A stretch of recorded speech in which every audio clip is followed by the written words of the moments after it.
A Crack in the Sea, Chapter 9. The six whipped through the air as if cannon shot. It was like flying except for the gravity part.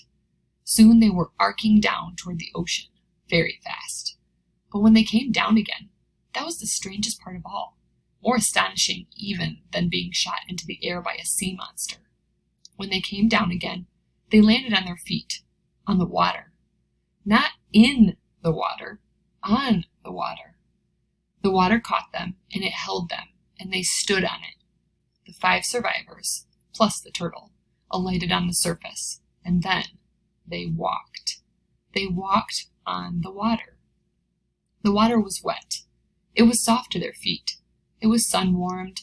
It flapped gently under them as if it were breathing. It was water. There was nothing magical about it, as far as they could tell. Except they were walking on it. The turtle vomited up salty ocean and cried and then snuggled into Mai's chest for a nap, overwhelmed by thirst and hunger and almost dying.